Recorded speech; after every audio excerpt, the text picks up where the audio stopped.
testimony is not complete, much was lost, but what survives bears witness to realities that Roman civilization preferred to ignore, truths that marble monuments did not commemorate, suffering that heroic histories chose not to record. Petronia's name does not appear in any surviving text. We know her only through her daughter's references, through the story that Lucia preserved because her mother had preserved her. But she existed, she suffered, she resisted.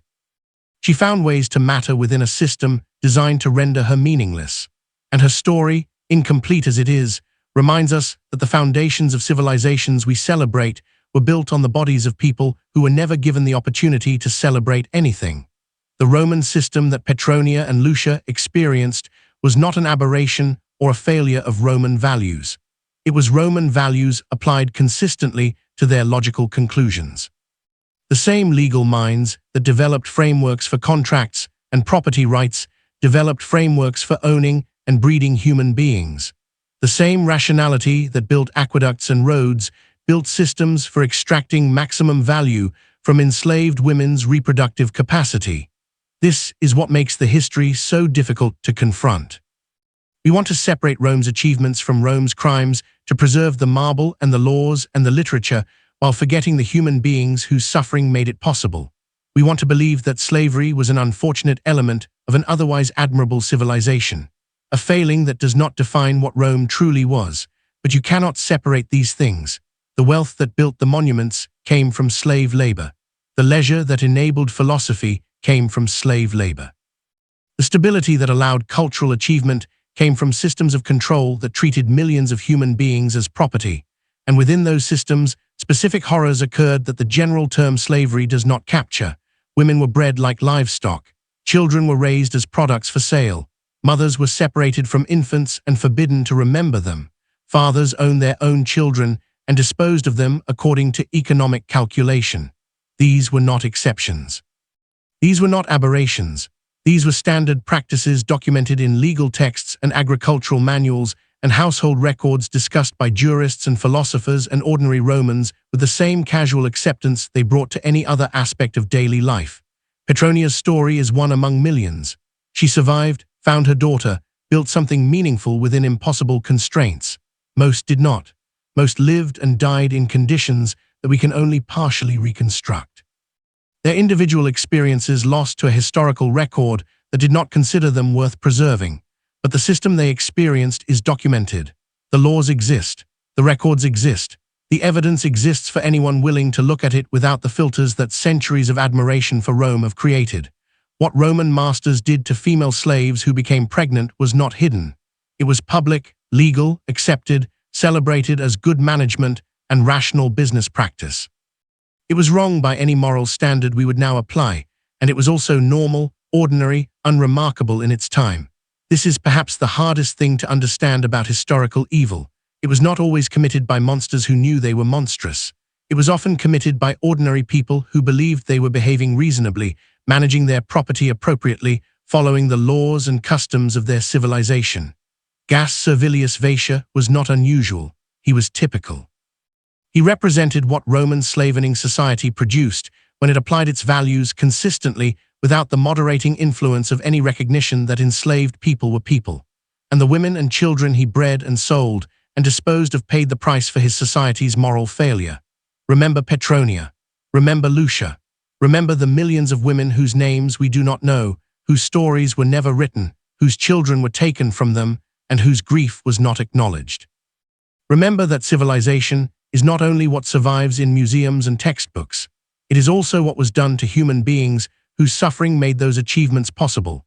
Remember that legal systems can enshrine profound injustice, that rationality can serve evil ends, that intelligence applied without empathy produces horrors more systematic than any cruelty born of passion.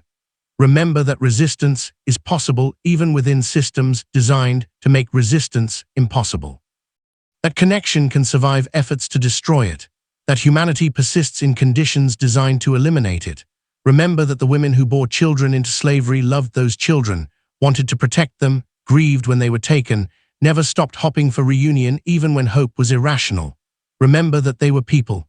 Subscribe if you want more histories that look at the past without the filters of celebration and admiration. Comment below telling me where you are watching from. The smell of smoke still clings to her hair. 3 days since the walls fell, and Melina can still taste ash on her tongue, still feel the heat of burning timber against her skin, even though the fires are now 100 miles behind her. She is 26 years old. She is the wife of Hippocrates, strategos of the Athenian forces at Decala. She was until 72 hours ago one of the most respected women in Athens, mistress of a household with 14 slaves, mother of 2 sons who are now almost certainly dead. Now she stands in a stone courtyard in Sparta, barefoot on flagstones worn smooth by generations of feet, wearing a chiton that is not hers, that was given to her by captors who stripped away everything she owned. Everything she was with the same efficiency they applied to dismantling fortifications. Around her stand 31 other Athenian women. She counted them during the march. 31 wives, daughters, and widows of Athenian officers collected from the ruins of Decala like grain after harvest, sorted and transporting to this place that Athenians speak of only in whispers. The courtyard is larger than she expected, clean, organized. Nothing like the chaos of the sack, nothing like the blood and screaming that accompanied their capture. This is a different kind of horror. He's beginning to understand, not the horror of violence, but the horror of system, the horror of efficiency, the horror of a process that has been refined over generations to produce specific outcomes with mechanical precision. Spartan women watch from the colonnade. Melina can see them in the shadows, observing the new arrivals with expressions she cannot read. They do not look sympathetic. They do not look cruel. They look evaluating, assessing the way a horse trader examines stock before auction. A man approaches from the far end of the courtyard. He is perhaps 50 years old, his body still hard with the muscle that Spartans maintain until death, his face bearing scars that map decades of warfare. He does not introduce himself. He does not need to. The crimson cloak marks him as one of the homoi, the equals, a full Spartan citizen with rights that extend to everything within the borders of Laconia, including Melina, is beginning to understand her. He stops 10 ft from the group and speaks in a dialect of Greek that sounds harsh to Athenian ears, consonants bitten off, vowels flattened, every word stripped to its essence. You are no longer Athenians, he says, you are no longer wives, you are no longer mothers. Athens has fallen, your husbands are dead or enslaved, your children are scattered, everything you were is gone. Melina feels the woman beside her begin to shake. She wants to reach out to offer comfort, but she does not move. She has learned already that movement attracts attention, and attention in Sparta is never kind to foreigners. You are now property of the Lacedaemonian state. The man continues, not slaves. Slaves have value only for labor. You have different value. You will be distributed according to the needs of the city. Some of you will be assigned to Spartan households as secondary wives. Some will be given to the Kriper for training purposes. Some will serve in the temples. Some will be used for breeding. The word lands like a physical blow. Breeding. Melina has heard stories about Spartan practices, whispered tales that Athenians told each other to explain how their enemies could be so different, so inhuman, so terrifyingly effective in war. She dismissed most of them as propaganda, as the natural exaggeration that enemies engage in to make sense of their defeats. She is no longer certain the stories were exaggerated. The process will begin tomorrow, the man says. Tonight you will be fed and housed. You will be examined by physicians. You will be assessed by the E4's representatives. Based on these assessments, assignments will be made. He turns and walks away without waiting for response, without acknowledging that he has just reduced 32 human beings to categories of use. The Spartan women emerge from the colonnade. They are not gentle. They do not speak more than necessary. They separate the Athenian women into groups of 8, lead them to different buildings around the courtyard, begin the process that the man described. Melina is taken to a room that contains a stone table, a basin of water, and an older woman who tells her to remove her clothing. The examination that follows is thorough, clinical, and utterly dehumanizing. The woman checks her teeth like a horseire, examines her hips with hands that probe without apology, asks questions about her menstrual cycles, her pregnancies, her age at first marriage, whether her sons were healthy. Melina answers because she understands that refusing will not stop the process, will only make it worse. She answers because she is beginning to understand that Sparta does not care about her resistance, her dignity, her humanity. Sparta cares only about function, utility, outcome. When the examination is complete, the woman makes marks on a wax tablet. She does not tell Melina what the marks mean. She simply gestures toward a door at the back of the room, beyond which Melina can hear other women crying. "Tomorrow you will be assigned," the woman says. "Rest tonight. You will need your strength for what comes next." What you are about to learn has been systematically obscured by 25 centuries of scholarship that preferred to focus on Spartan military achievement rather than Spartan domestic practices. The historians who wrote admiringly of Thermopylae and the 300, who praised Spartan discipline and Spartan valor, chose not to examine too closely what that discipline required, what that valor was built upon, what happened to the women and children and conquered peoples who made the Spartan war machine possible. Tonight you will learn what Sparta actually did to captured enemy wives. Not the sanitized version that textbooks provide, not the romantic interpretation that sees Spartans as noble warriors defending Greek civilization, but the documented reality preserved in sources that scholars have traditionally dismissed or ignored, because acknowledging them would complicate the heroic narrative. You will learn about the distribution system that assigned captured women to Spartan households based on breeding potential. You will learn about the Krypa, the secret society of young Spartan warriors who used captured women for training purposes that ancient sources describe only in euphemisms. You will learn about the temple assignments where women considered too old or too damaged for breeding were given to religious institutions that practiced forms of worship Athens would have considered obscene. You will learn why Spartan warriors were forbidden from marrying until age 30 and what they did during the 15 years between completing their military training and being permitted to take wives. You will learn about the wife-sharing customs that allowed any Spartan citizen to request access to another citizen's wife for breeding purposes, and how this same custom was applied with modifications to captured foreigners. You will learn about the children born from these arrangements, where they went, what they became, how the Spartan state created new categories of person, neither citizen nor slave nor free, to accommodate the offspring of enemy women and Spartan warriors. You will learn why ancient sources consistently describe Sparta as a place where women had more freedom than anywhere else in Greece, and why this description, while technically accurate, conceals a horror that most historians have been unwilling to confront directly. Subscribe if you want to understand the darkness that powered history's most celebrated military culture. Comment below telling me where you are watching from. Because Melina is still waiting in that room, still hearing other women crying through the walls, still not knowing what assignment means, what breeding means, what the next months and years of her life will contain, and I am going to tell you exactly what happened to her. But before I reveal what the Spartans did to the wives of their defeated enemies, before I explain the system that had been perfected over 4 centuries to break Athenian women and rebuild them as instruments of Spartan reproduction, I need to take you back. I need to show you how Sparta became what it was. I need to explain the psychology of a society that could process human beings with the same dispassion they applied to forging weapons. Because you cannot understand what happened to Melina without understanding what created the men who did it to her. Sparta was not born monstrous. It became monstrous through deliberate design, through generations of social engineering that produced warriors unlike any the ancient world had seen. Warriors whose effectiveness in combat was matched only by their capacity for systematic cruelty. The transformation began around 650 BCE, nearly 2 centuries before Melina's capture, when Sparta faced an existential crisis. The city had conquered the fertile region of Messenia, enslaving its population to work the land that fed Spartan citizens. But the Messenians revolted, and the war that followed nearly destroyed Sparta. The city survived barely, and its leaders drew a conclusion that would shape everything that came after. Never again would Sparta be vulnerable.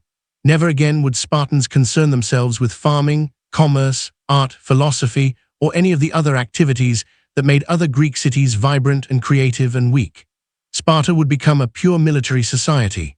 Every aspect of existence subordinated to a single purpose, producing warriors capable of maintaining control over a hostile enslaved population that outnumbered Spartans 10-1. The system they created was called the aeog, which means upbringing or raising, a term that conceals the reality of what it actually involved. Every Spartan male child was examined at birth by a council of elders. Those judged weak or deformed were taken to a place called Apothe, a chasm on Mount Tatus, and thrown to their deaths. Those who passed this first examination were allowed to remain with their mothers until age 7. At 7, everything changed. The boys were taken from their families and placed in communal barracks where they would live until age 30. They were organized into groups called agalai herds, a term that indicates exactly how Spartans viewed their children, not as individuals to be nurtured, but as livestock to be shaped into useful form. The training that followed was designed to produce specific psychological results. The boys were deliberately underfed, forcing them to steal food to survive. If caught stealing, they were beaten, not for stealing, but for being caught. The lesson was clear. Cunning and deception were virtues.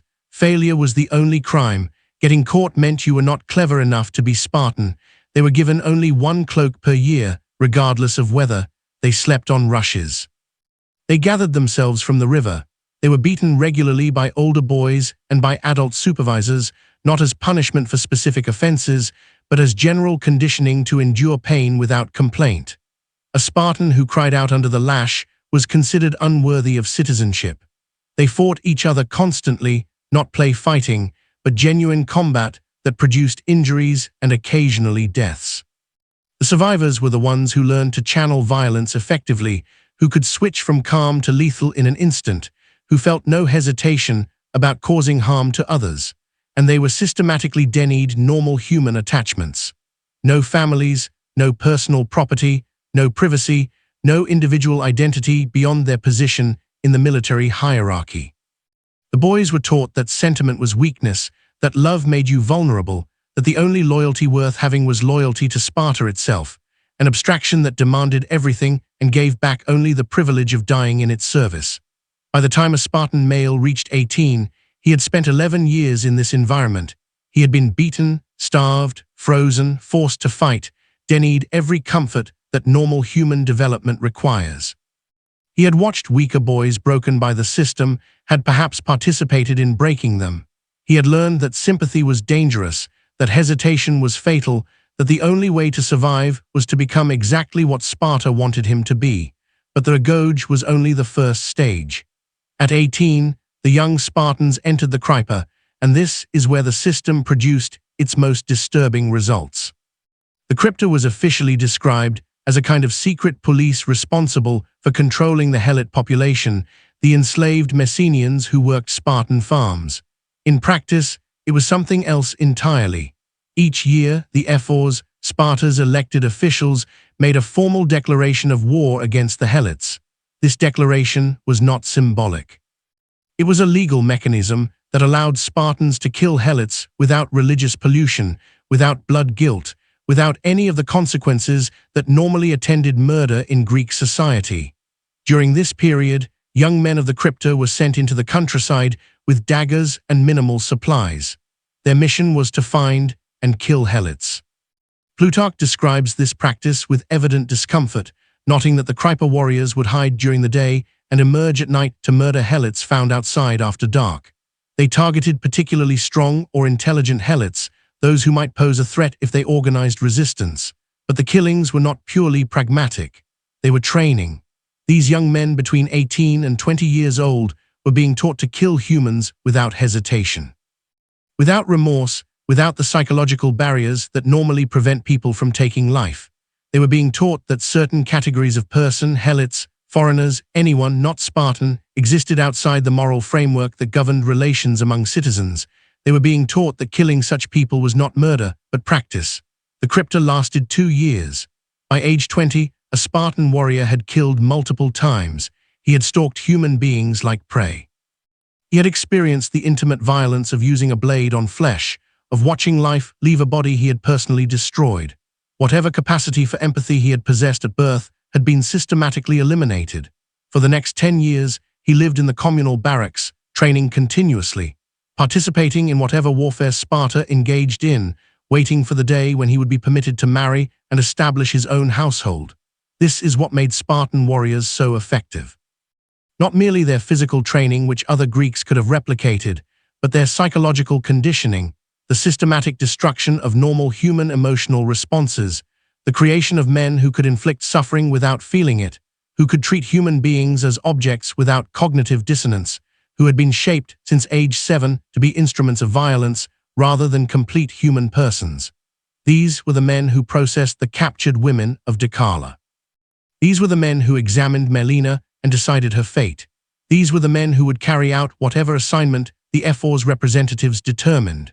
And the assignments, as Melina was about to learn, reflected the same systematic approach to human utility that characterized everything else in Sparta. Now let us return to that stone room where Melina waits, where the crying of other women filters through walls that suddenly seem too thin. The older woman who conducted her examination is gone. The wax tablet with its mysterious marks has been carried away. Melina is alone with her thoughts and her terror. She knows more about Sparta than most Athenian women. Her husband, Hippocrates, was a military man, a strategos, who had fought against Spartans multiple times, who had studied their tactics and their psychology in the way that commanders must study their enemies. Spoke of them sometimes late at night when the children were asleep and the wine had loosened his tongue. They are not like us, he told her once. They do not think like us. When I look across a battlefield at an Athenian enemy, I see a man who wants what I want. Safety, victory, glory, a return to his family. When I look at a Spartan, I see something else, something that has been emptied out and refilled with purpose. They do not fight to win. They fight because fighting is what they are. She did not fully understand what he meant then. She is beginning to understand now. The door opens. A different woman enters, younger than the examiner, perhaps 30 years old, with the athletic build that Melina has already learned to recognize as typically Spartan. Spartan women exercise. They run, wrestle, throw, discus, and javelin. They are strong in ways that Athenian women, sequestered in their homes, trained only in domestic arts, are not. I am Gorgo, the woman says. I have been assigned to explain your situation. Melina notes that this is not an introduction. Gorgo has not offered friendship or sympathy or even basic courtesy. She has stated her function, nothing more. You were examined tonight. Gorgo continues. The assessors have determined that you are suitable for household assignment. This means you will be given to a Spartan citizen as a secondary wife. Secondary wife. The phrase is clinical, precise, and utterly inadequate to convey its meaning. Melina knows about Spartan marriage customs. She knows that Spartan wives had unusual freedoms, could own property, could speak in public, could exercise naked alongside men.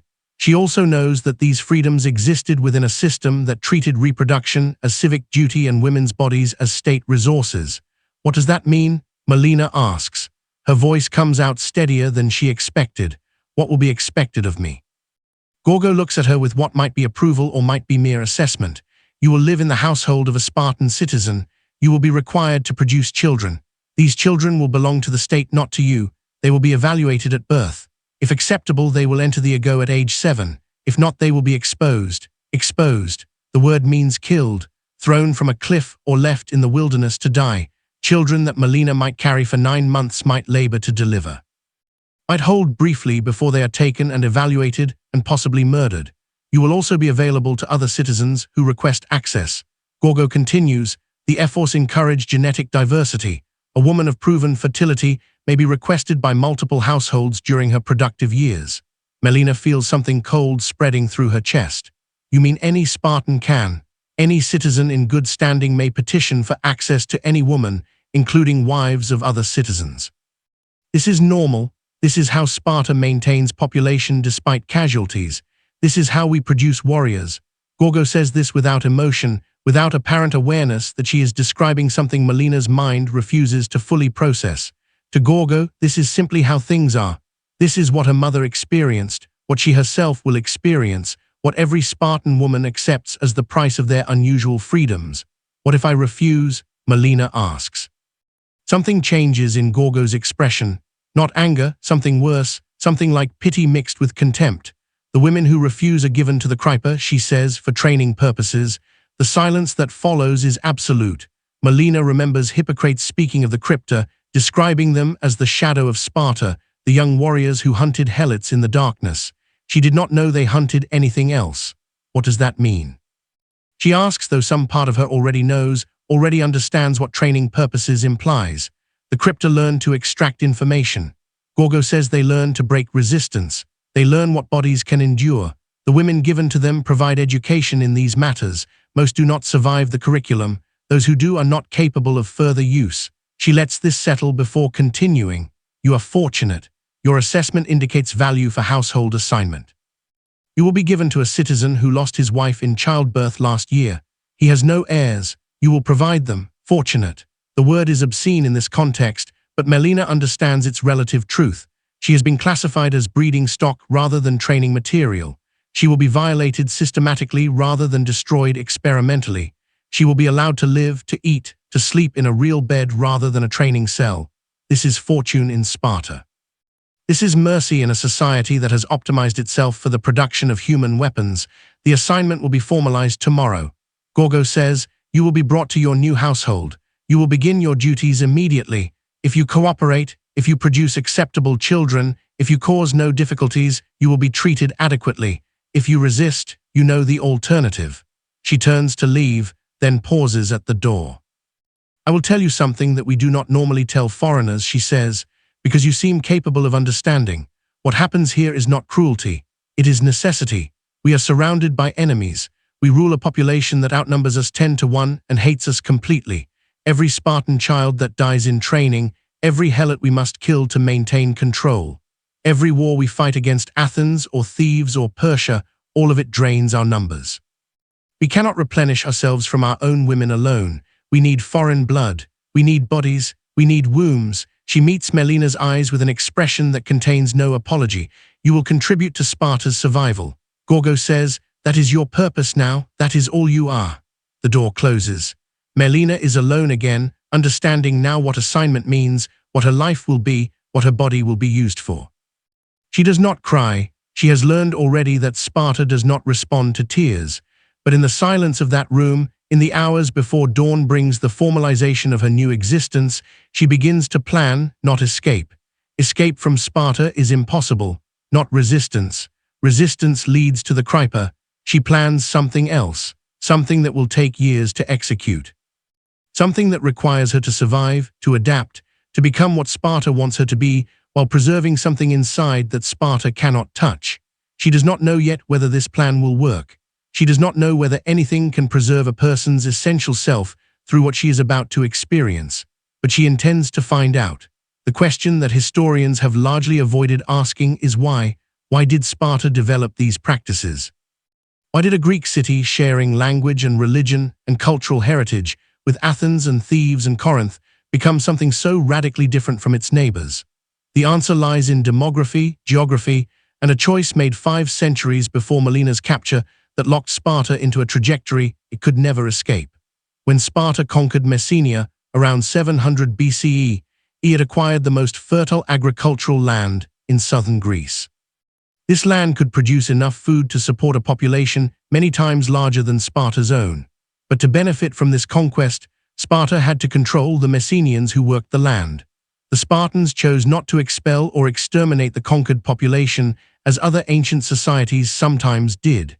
They chose to enslave them in place, creating the helot system that would define Sparta for the next 4 centuries. This choice had consequences that the original conquerors probably did not anticipate. The helots were not ordinary slaves. They were not purchased individuals from diverse backgrounds, cut off from their origins and communities, unable to organize resistance because they shared nothing with fellow slaves except their condition. Helots were an entire people, enslaved collectively, maintaining their language and traditions and memory of freedom, living on their ancestral land, outnumbering their masters by an enormous margin. They were in effect a conquered nation living under permanent occupation. This situation created permanent insecurity. The helots revolted whenever Sparta showed weakness. They provided intelligence to Sparta's enemies. They murdered Spartans when they could get away with it. They never accepted their condition. They never forgot that the land they worked had once been theirs. Sparta responded to this threat by becoming a garrison state. Every Spartan citizen was a soldier permanently mobilized, permanently ready to suppress Hilot uprising. Every aspect of Spartan society was organized around this single imperative: maintain control or be destroyed. But maintaining control required numbers, and numbers were the one thing Sparta could never have enough of. The AOGE killed a significant percentage of each generation. War killed more. The practice of exposing weak infants eliminated others. Sparta's citizen population was always small, always shrinking relative to the helots, always dependent on producing maximum warriors from minimum population. This demographic pressure explains the sexual practices that distinguished Sparta from other Greek cities. In Athens, wives were secluded, protected, expected to bear children only for their husbands. A woman's reproductive capacity belonged to her husband's household. In Sparta, women's reproductive capacity belonged to the state. Spartan wives were shared because the state needed every capable womb producing maximum children. Older women were matched with younger men because older women had proven fertility. Younger women were matched with proven warriors because physical prowess was believed to be heritable. The eugenics were deliberate, systematic, and documented in sources that historians have traditionally preferred to interpret symbolically rather than literally. Aristotle, who was no friend to Sparta, described these practices with evident disgust. He noted that Spartan women owned nearly 40% of Spartan land, an extraordinary figure in ancient Greece. But he also noted what this property ownership required: women who could manage estates because their husbands were permanently in barracks, women who accepted multiple sexual partners because the state demanded it, women who watched their children taken at age 7 and could do nothing to prevent it. The freedom of Spartan women was real. It was also the freedom of a breeding population that has been given privileges in exchange for biological productivity. And what applied to Spartan women applied even more intensely to captured foreigners like Melina. Captured women had no property rights, no legal protections, no citizenship that might complicate their use. They were pure reproductive resource to be distributed according to state needs, to be accessed by any citizen. The E4s approved to produce children who would belong to Sparta regardless of their mother's origins. The children of these unions occupied a unique position in Spartan society. They were not helots because their fathers were citizens. They were not full Spartans because their mothers were foreigners. They were something in between, a category called nothoi or mothakes, depending on the source, with limited rights and specific functions within the military system. Many became officers in helot control units. Others served in foreign campaigns where Sparta preferred not to risk full citizens. Some, if they distinguished themselves sufficiently, could be elevated to something approaching citizenship, their foreign blood diluted by Spartan achievement. The system was coherent. It was logical. It addressed Sparta's demographic problems with the same efficiency that Spartans applied to military challenges. And it required treating human beings, specifically women, as means rather than ends, as instruments of state reproduction rather than persons with inherent worth. This is what Melina was about to experience. Not random cruelty, not sadistic impulse, but systematic use according to protocols refined over generations. She would be fed adequately because malnourished women produce weaker children. She would be housed adequately because stressed women miscarry more frequently. She would be treated in certain limited ways better than a helot, but she would be used. That was her function. That was all she was in Spartan terms. A womb with adequate genetics captured from a defeated enemy assigned to a citizen who needed heirs. The household of Cleomenes, son of Alexandritis, occupied a position of moderate status within Sparta's peculiar social hierarchy. Cleomenes was 34 years old, a veteran of 3 major campaigns. A survivor of the Aeoge's brutal filtration. His first wife, a Spartan woman named Lampeto, had died 2 years earlier while delivering a daughter who died with her. He had no heirs. Without heirs, his household would be dissolved upon his death, his property absorbed by the state, his lineage erased from Spartan history. Melina was brought to this household on the morning after her assessment, escorted by 2 Spartan women who walked behind her like guards rather than attendants. The house was smaller than her home in Athens had been, but constructed with the same austere functionality that characterized everything Spartan. Stone walls without ornamentation, wooden furniture built for durability rather than comfort, a central courtyard where the household gathered for meals and religious observances. Cleomenes stood in the courtyard when she arrived. He was not handsome by Athenian standards, his features too sharp, his body too lean, his eyes too flat. But there was something in his stillness that commanded attention. the coiled readiness of a predator momentarily at rest. He examined her without speaking. His gaze moved over her body with the same clinical detachment that the assessors had displayed, evaluating hip width, breast development, the signs of previous pregnancy that marked her as proven fertile. He was choosing a broodmare. This examination was appropriate. "You understand your position," he said finally. It was not a question. "I have been informed," Melina replied. She kept her voice neutral, her expression composed. She had decided during the night that emotion would not help her here. Spartan men were trained to see emotional display as weakness. If she wanted any leverage in this household, she needed to present something else. "You were wife to Hippocrates," Cleomenes said. "Strategos, competent commander. I faced him at Mantinea. He had excellent cavalry tactics."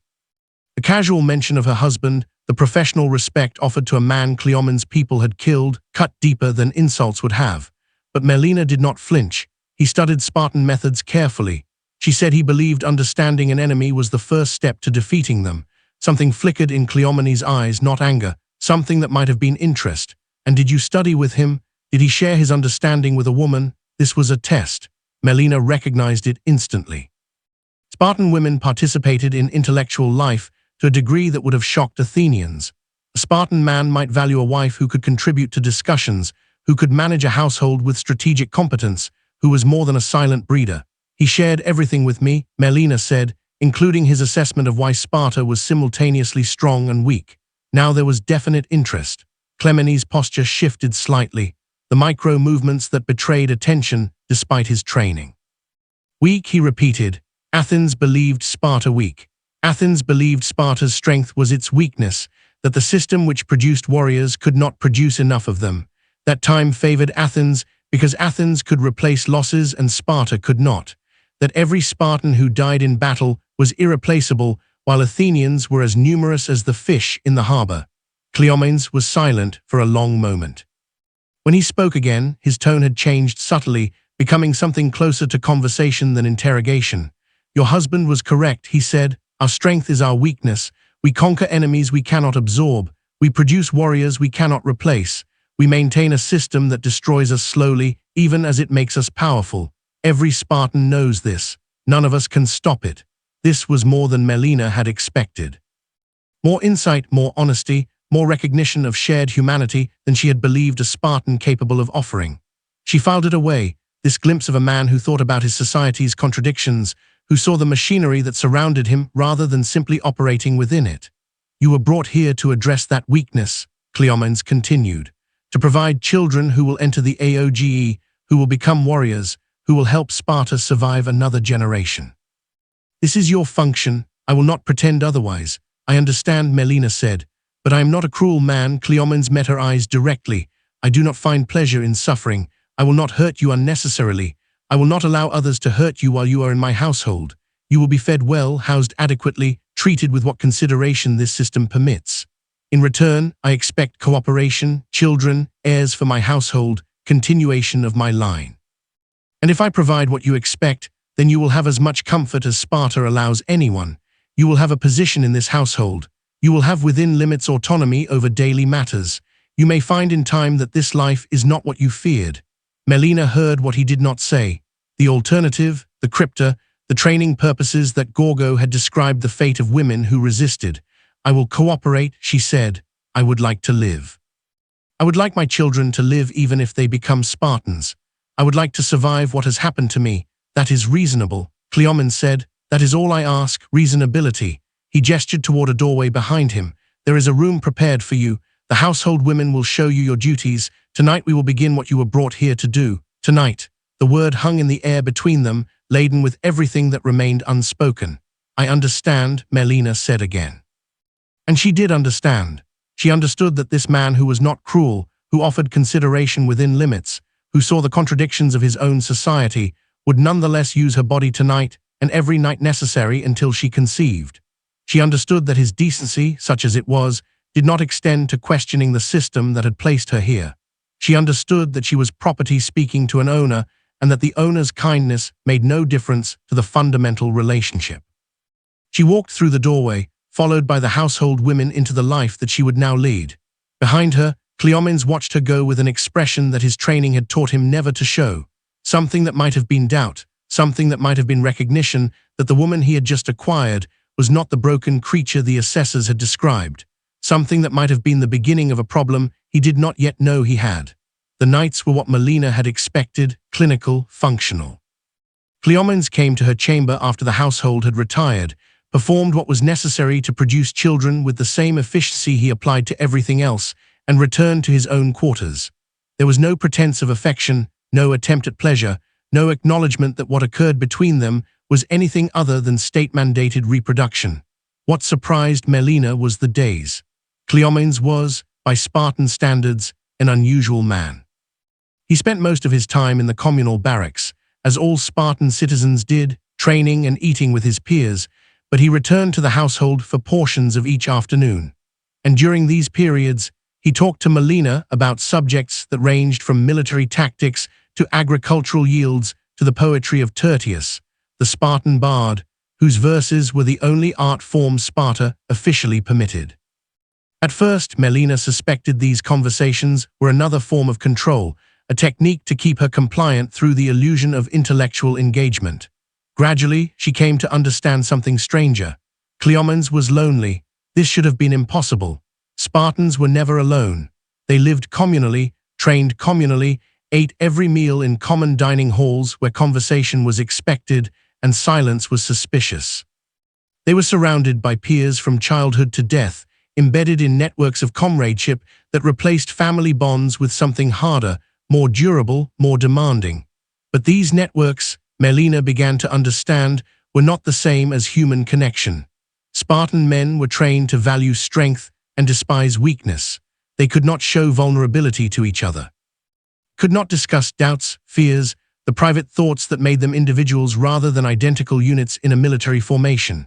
They wore masks of Spartan virtue at all times around all other Spartans because any crack in the mask might be reported, might be used against them, might mark them as something less than equals.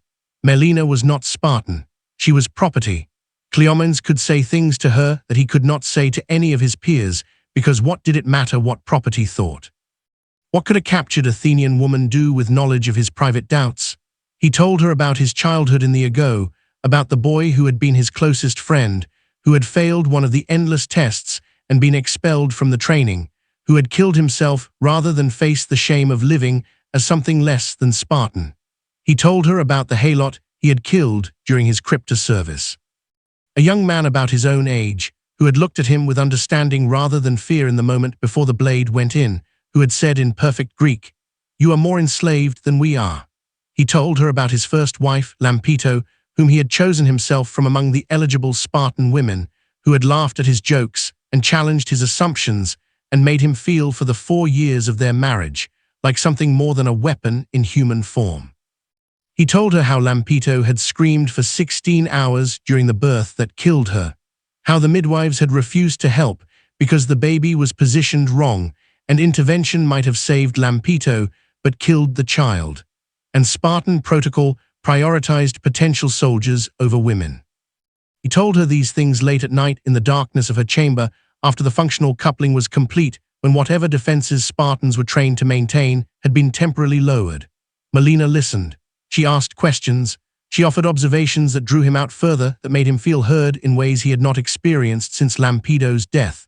She was without conscious strategy becoming important to him. This was not Stockholm Syndrome, though it might have looked similar from outside. Melina did not love Cleomenes. She did not forgive what he represented, what he had done to her, what he would continue to do. But she recognized an opportunity. If Cleomenes valued her beyond her reproductive function, if he came to depend on these conversations, these moments of genuine human contact in a life otherwise devoid of them, she might acquire leverage, protection, perhaps eventually influence. Survival in Sparta required adaptation. Melina was adapting, but Sparta was not a private relationship between one captured woman and one lonely warrior. Sparta was a system, and the system had requirements that transcended individual arrangements. 3 months after Melina's assignment to Cleomenes' household, she was summoned to the office of the Ephors. The Airs were Sparta's elected officials, 5 men chosen annually, who held power that exceeded even the king's. They supervised the AOGE, managed foreign relations, controlled the crypta, and oversaw the distribution and use of captured populations. They were the administrative backbone of the Spartan system, the men who ensured that individual variations never threatened collective function. Melina was not told why she had been summoned. She was simply escorted from Cleomenes' household by two crypto warriors who walked beside her with hands resting on their daggers through streets where Spartan women paused their activities to watch the foreign woman being taken somewhere important. The E4's office was not grand. Sparta did not do grandeur. It was a functional space. 5 chairs arranged in a semicircle, a smaller chair positioned before them for those being interviewed, examined, or judged. 4 of the 5 E4s were present when Melina arrived. The 5th chair was empty. "Sit," one of the E4s commanded. He was older than the others, perhaps 60, with the ravaged face of a man who had survived decades of warfare. "You are Melina, formerly of Athens, assigned to the household of Cleomenes, son of an Axandritus." "I am," Melina confirmed. "You have not conceived." The statement was clinical, factual, and devastating. 3 months of nightly use, and her body had not produced what Sparta required. She had noticed, of course, had tracked her cycles with the desperate attention of a woman whose value depended entirely on fertility, had hoped each month that the signs would be different. "Not yet," she said. "I have conceived before. My sons were healthy. I believe I will conceive again." Belief is insufficient. Another E4 said, "Data suggests that Athenian women accustomed to different diets and activity levels often require adjustment periods before they become productive in Spartan conditions. We allow 6 months for this adjustment. You have 3 months remaining, and if I do not conceive within 6 months," the F4s exchanged glances. Something passed between them that Melina could not interpret. "Then we must consider whether household assignment was the correct placement." The older E4 said, "Perhaps you would be more productive in a different context. Perhaps intensive exposure to multiple partners would stimulate conception. Perhaps the crypto could make use of you." After all, Melina felt cold spreading through her body. This was the threat that had hung over her since arrival, made explicit now, weaponized to ensure her compliance. "But that is not why we summoned you," the E4 continued. "We have received a petition from a citizen in good standing. He has requested access to you for breeding purposes. Under Spartan law, such requests are ordinarily granted without consultation. However, this request is unusual." "Unusual? How?" "The petitioner is not seeking to produce children. He is seeking something else. He has specified that he wants you for 1 night during which he will perform acts that may damage your breeding potential. He has offered substantial compensation to the state for this damage." Melina's mind raced. Who would make such a petition? What could they want that would damage her ability to conceive? And why would the heirs consult her rather than simply granting the request? Normally, the E4 said, "We would not inform you. You are property. Your consent is not required. But the petitioner's request is extreme enough that we face a choice. Grant it and lose your productive potential. Deny it and offend a citizen with considerable influence. We have chosen a third option, which is we give you the choice. Accept the petitioner's use for 1 night, knowing what it may cost, or refuse, and continue in Cleomenes' household under increased pressure to conceive quickly. We want to know what you would choose." This was not mercy. This was the F4's shifting responsibility, creating a situation where whatever happened would be Melina's own decision, where they could not be blamed for the outcome. "Who is the petitioner?" Melina asked. The E4s exchanged glances again. The older one nodded. "His name is Lysandros. He is a captain of the Krypa.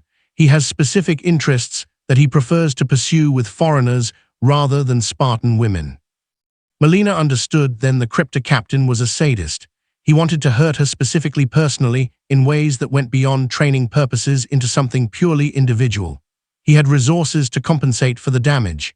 He had influence enough to make his petition difficult to refuse, and the F4s were offering her a choice that was not really a choice because both options ended in suffering. But one suffering was familiar and the other was unknown. "I choose to remain in Cleomenes' household," she said. "I will conceive. I will provide what Sparta requires." The E4s nodded as if this answer was expected.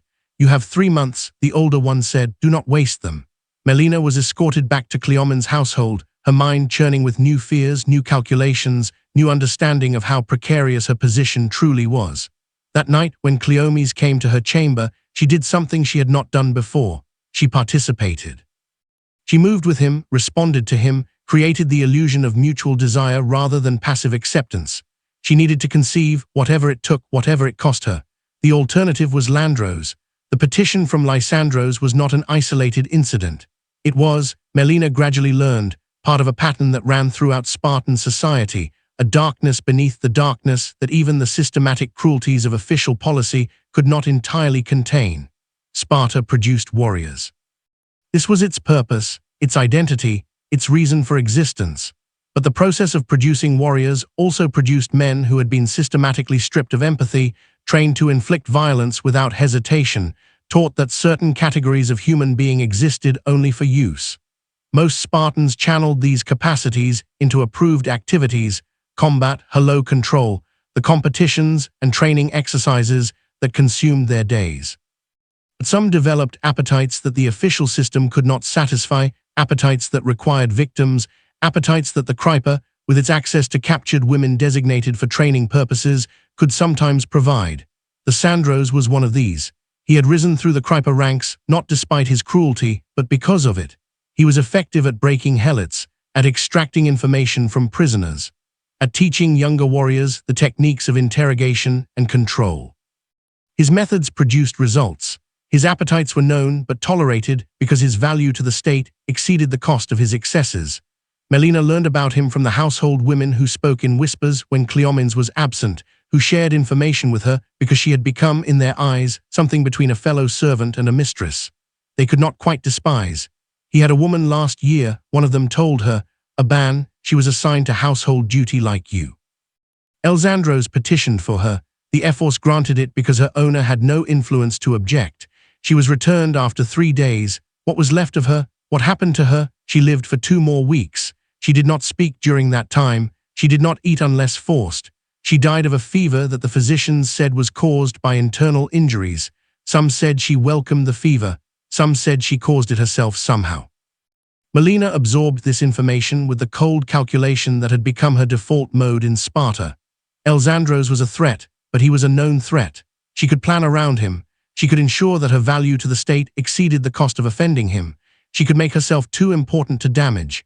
But this required producing what Sparta wanted: children, heirs, future warriors for a system that had destroyed everything she loved. She increased her efforts with Cleomens. She requested permission to consult with Spartan midwives about techniques to encourage conception. She adjusted her diet according to their recommendations, eating more meat and less grain, exercising more vigorously to match the activity levels of Spartan women. And she began carefully, subtly to cultivate Cleomenes' affection. This was the most dangerous part of her strategy. Spartans were not supposed to form emotional attachments beyond loyalty to the state. A Spartan man who became too attached to a woman, especially a foreign woman, would be mocked by his peers, questioned by the Ephors, potentially stripped of status. But Cleomens was already unusual, already lonely, already isolated by the very sensitivity that made him capable of seeing Sparta's contradictions. Melina needed only to deepen what already existed, to make herself so necessary to his emotional life that he would protect her even against the Ephors' pressure, even against Landros's petitions. She asked him about his campaigns. She remembered details from previous conversations and referenced them later. She offered observations about tactics and strategy that drew on her husband's knowledge, that positioned her as an intellectual companion rather than merely a breeding vessel. She laughed at his rare jokes. She touched his arm when they spoke. The touches were key. Spartans were not accustomed to casual physical affection. Their society was built on violence, competition. The physical dominance of training and combat, gentle touch, touch that offered connection rather than demanding submission, was genuinely foreign to them. Cleomens responded to it the way a man dying of thirst responds to water. He began finding reasons to return to the household earlier. He began lingering after their nightly encounters, talking in the darkness, sometimes falling asleep beside her rather than returning to his own quarters. The household women noticed. They did not comment, but Melina saw the knowing glances, the recalculation of her status within the domestic hierarchy. More importantly, others noticed as well. Elsandros submitted a second petition 4 months after Melina's arrival. This time Cleomens was informed, and Cleomens, to the Ephors' evident surprise, objected. She is productive potential, he argued, using the language that Spartans understood. She has not yet conceived, but she will. I have invested resources in her adaptation to Spartan conditions. Damaging her now wastes that investment. She has only 2 months remaining before reassignment is considered. One of the E4s pointed out, if she fails to conceive, your investment is lost regardless. Then let us wait until that determination is made. If she proves unproductive, Landros can have her. If she conceives, her value is established, and his petition should be denied. The Ephors considered this. Cleomenes was not an influential man by Spartan standards, but he was a citizen in good standing, a veteran, a man whose opinion carried weight even against a crypto captain. 2 months, they agreed. If she has not conceived by then, the petition will be granted. Cleomenes returned home and told Melina what had happened.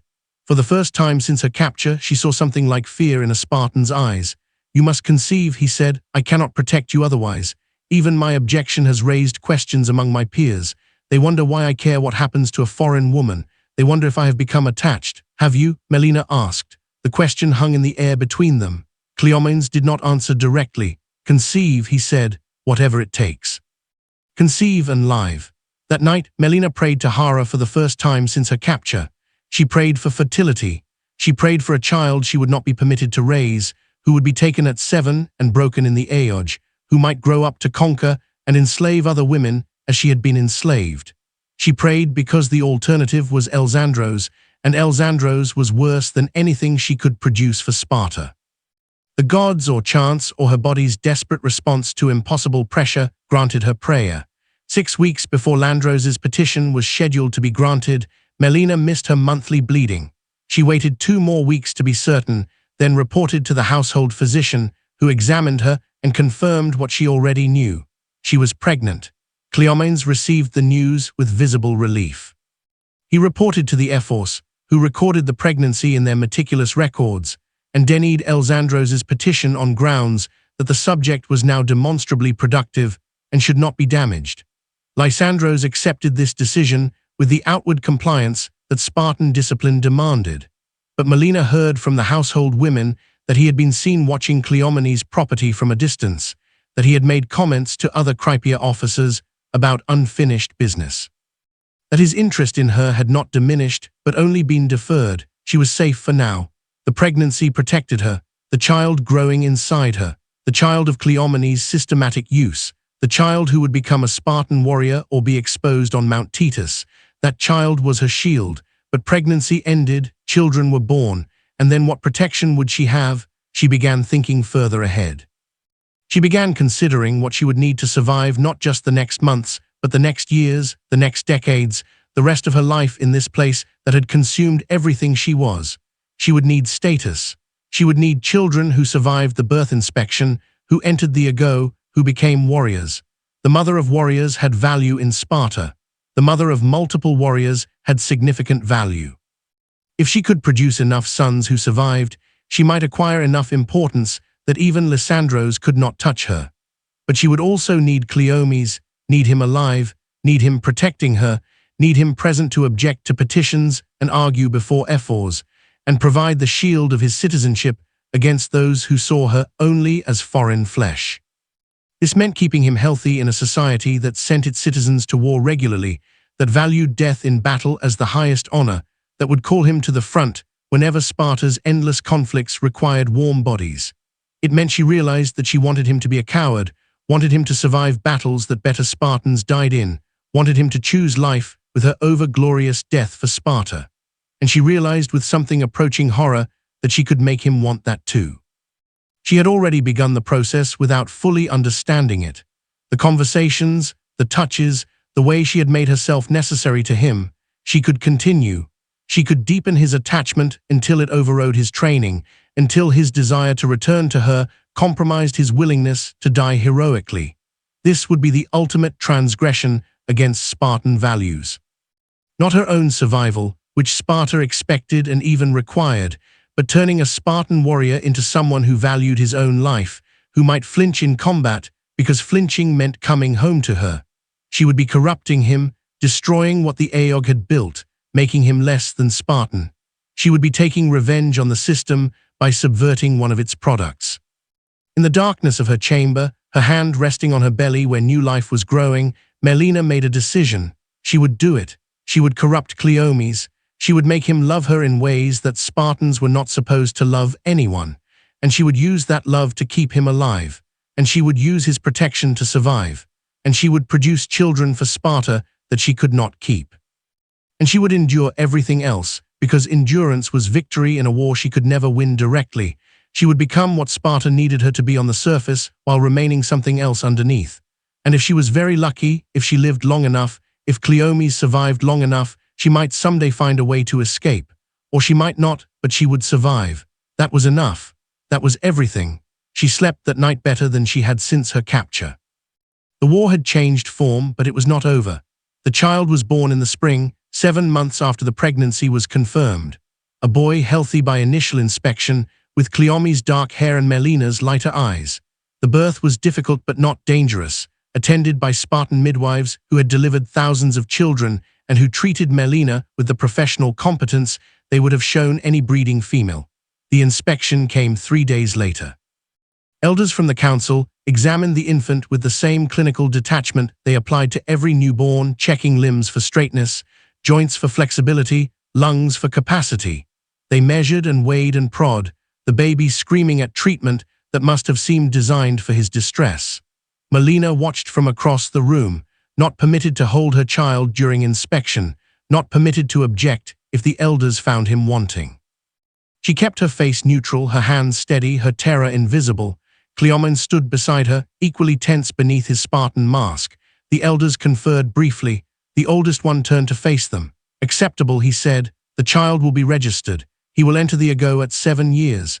Melina felt her legs weakened with relief. Her child would live. Her child would be taken from her in 6 years and transformed into a weapon, but he would live. In Sparta, this counted as good news. They named him Pleros, meaning ruler of the masses, a name that carried traditional prestige in Spartan society. Melina was permitted to nurse him for 2 years, the standard period before children were weaned, and mothers became available for renewed breeding.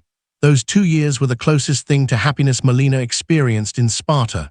Pleros was a healthy child, active and curious, quick to laugh and slow to cry. She poured into him all the love she could not show openly, all the tenderness that Sparta did not permit between adults, all the humanity she was fighting to preserve in herself. She also used those years to deepen her hold on Cleomenes. The presence of a child softened him further. He spent more time in the household, more time watching Pleros develop, more time in conversations with Melina that wandered far beyond military matters into philosophy, history, the arts that Sparta disdained, but that Cleomenes had secretly always wondered about. He told her that he had considered, as a young man before the age had fully taken hold, becoming something other than a warrior. He had enjoyed the poetry they were required to memorize. Had wondered what it would be like to write rather than merely recite. Had imagined a life where creation mattered as much as destruction. That is weakness, he said, as if reminding himself. A Spartan creates through war, through victory, through children who become warriors. Any other creation is distraction. Is it weakness to imagine alternatives? Melina asked. Or is it wisdom to understand that other ways of living exist even if one chooses not to pursue them? In Sparta, there is no difference. To imagine alternatives is to weaken commitment to the reality we must live. This is why we have no art, no philosophy, no literature beyond war songs. These things create doubts and doubts kill soldiers. Then why do you speak of them with me? Cleomenes was silent for a long moment. When he spoke, his voice was quieter than she had ever heard it.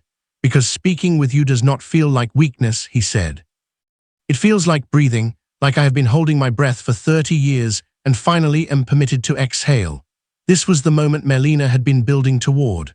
The moment when she could have pushed further, could have asked what else he might want to do if breathing was permitted, could have begun openly suggesting that Spartan ways were not the only ways, that survival could matter more than glory. She did not push, not yet. The foundation was not complete.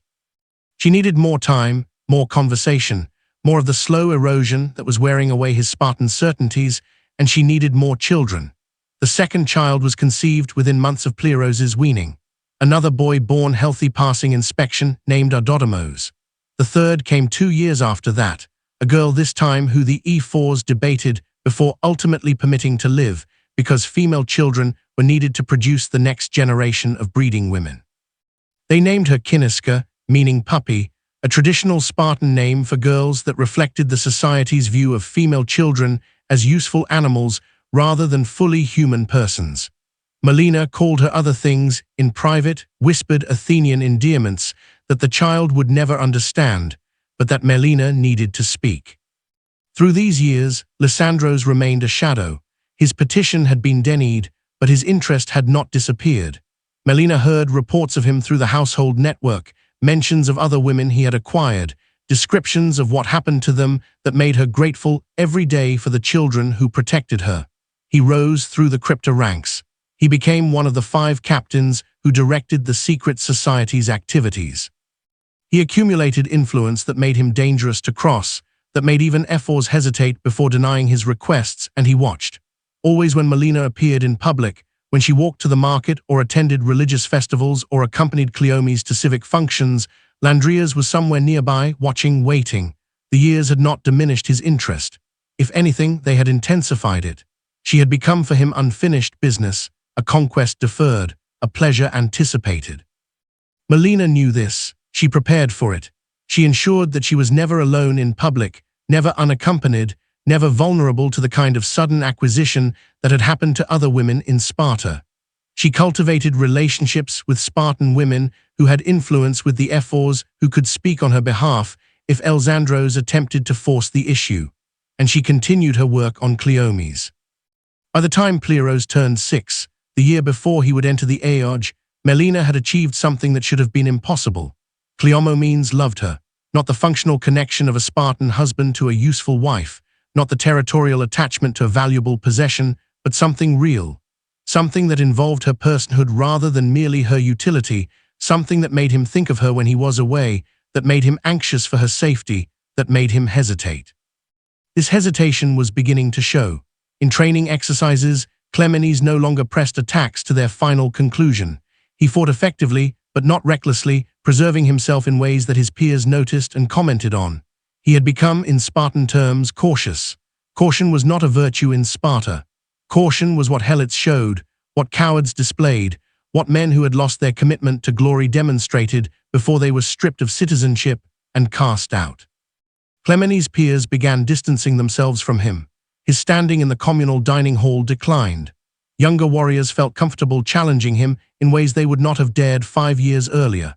Melina observed this deterioration with mixed feelings. She had wanted to protect him, to keep him alive, to ensure that her shield remained intact. But the protection was costing him status, influence, the position in Spartan society that made his objections to the Ephors carry weight. If he fell far enough, his protection would mean nothing.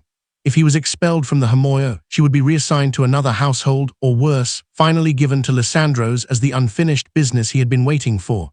She had created a trap for both of them. His love protected her from immediate danger, but exposed both of them to longer-term destruction.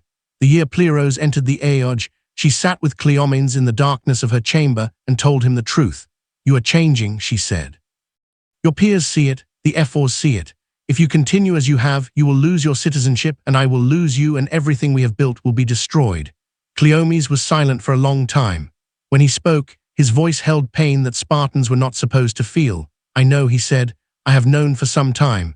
The training teaches us to ignore our instincts, to override the part of us that wants to survive rather than achieve glory. I overrode it for years. I was an excellent soldier because I did not care whether I lived or died. But now you care. Now I want to return to you. Every battle, every training exercise, I think about what will happen to you if I am killed. The thought makes me hesitate. The hesitation makes me weak. The weakness endangers both of us more than the caution was supposed to protect." Melina reached out and touched his face, the gesture that had begun her campaign years ago, that had become natural between them. "What do we do?" she asked. "I do not know. I have tried to recover what I was, but it is gone. You have replaced it with something else, something softer, something that Sparta cannot use. I am no longer a proper Spartan. I am something else, something that has no place here." This was the moment, the culmination of years of careful work. The moment when Cleomenes admitted out loud that he was no longer what his society had made him. Melina should have felt triumph. She had won in a sense. She had corrupted a Spartan warrior, turned him away from the values that had brutalized her, proved that the system could be subverted from within. Instead, she felt grief. For Cleomenes, who would now pay the price of loving her for herself, who had created the weapon that would destroy them both, for the children who would grow up without either parent. Plerus already in the ago, the others soon to follow. There is one option, Cleomenes said slowly. One way that a Spartan can leave Sparta without disgrace. It requires sacrifice, but it might allow you to survive after I am gone. What is it? War, glorious death in battle. If I die heroically enough, my household retains its status. My widow, even a foreign widow, would be protected by my legacy.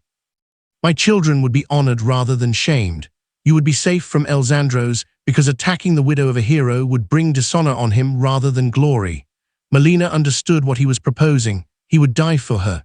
He would find a battle, charge into the enemy lines, sacrifice himself in a way dramatic enough to be remembered, and his death would become her protection. No, she said, it is the only way. I have thought about this for months. There is no other solution that preserves both your safety and my children's honor. This way everyone gets what they need. Sparta gets a hero. My children get a legacy, you get protection, and you get death. I was always going to die in battle. Every Spartan expects this. Every Spartan is trained for this. I am merely choosing when and why rather than waiting for chance to decide. Melina felt tears on her face. She had not cried since her capture. She had trained herself not to have understood that tears were weakness that Sparta would exploit. But this was too much. This man who had been her captor and her user, and somehow impossibly something more, was proposing to die so that she could live. I will not let you, she said. You cannot stop me. I am still Spartan enough for that. Then I will stop you by giving you something worth living for, something beyond me, beyond the children, beyond anything Sparta offers. Cleomenes looked at her with confusion. What could you give me that I do not already have? Melina made a decision, the final decision, the one she had been building toward without knowing it, the culmination of everything she had learned about Sparta and about herself in the years since her capture. Escape, she said, not death. Escape, both of us together. Escape from Sparta was not supposed to be possible. The helots who attempted it were hunted by the Krypa, captured, tortured, executed publicly as examples. The Perioci, the free non-citizens who lived in Spartan territory, were permitted to leave but had nowhere to go. That Sparta's reach could not follow. For a Spartan citizen to flee would be unprecedented. The shame would extend to his entire household, his ancestors, his descendants. It would be worse than death, worse than any other fate Sparta could impose. But Melina had spent 8 years observing Spartan systems, identifying their weaknesses, imagining alternatives that no one else considered, because no one else had her combination of outsider perspective and insider knowledge. She had identified a possibility. Every year, Sparta sent embassies to other Greek cities, to foreign powers, to allies and enemies alike. These embassies were staffed by Spartans of good standing, who served as diplomats, negotiators, observers. Some of these missions took months. Some went to places far from Greek territory, to Persia, to Egypt, to the edges of the known world. A diplomat who defected while on mission would not be abandoning Sparta. He would be betraying it, which was different in ways that mattered to Spartan psychology. Traitors were despised, but they were also acknowledged as having made a choice rather than merely fleeing. Their families were not automatically shamed. Their property was not immediately confiscated. There were procedures, investigations, delays. During those delays, a family could disappear. Melina had also identified a contact.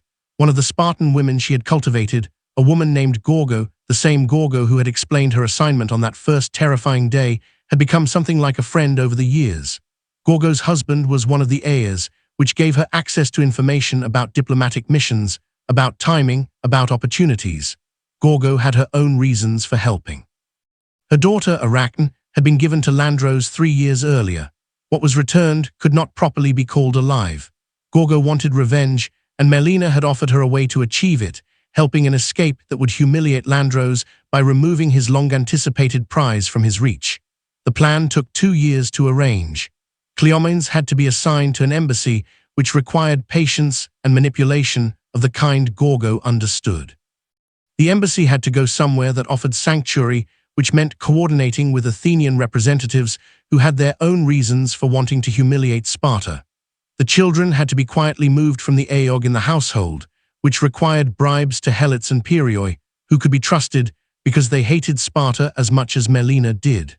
The night before the embassy departed, Melina gathered her children in her chamber and told them what was happening.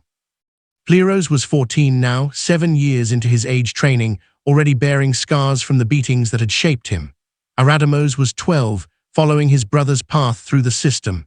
Kinesiska was 10, old enough to understand what she was hearing. "We are leaving," Melina told them. "Tomorrow, your father's embassy departs for Athens. We will follow by a different route and meet him there. We will never return to Sparta." Pleiros looked at her with eyes that were already hard with the training that had been inflicted on him. "Father is betraying Sparta," he said. "It was not a question. Yes, that is wrong. Everything we have been taught says it is wrong.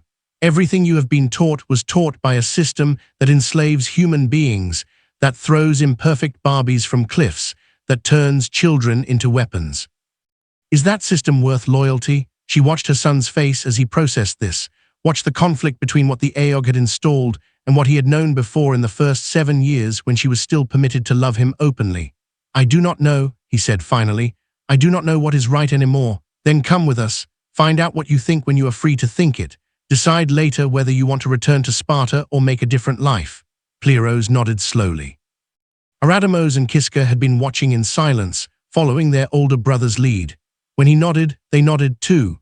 The escape happened exactly as planned. Cleomenes left with the embassy. Melina and the children departed 2 days later, guided by Helots, who knew paths through the mountains that Spartans had never bothered to learn because Helots were not supposed to know anything worth knowing. They reached Athenian territory after 6 days of hard travel. They found Cleomenes waiting at the rendezvous point, having defected from the embassy on the second day when they reached a crossroads that offered him a choice between duty and family. He had chosen family.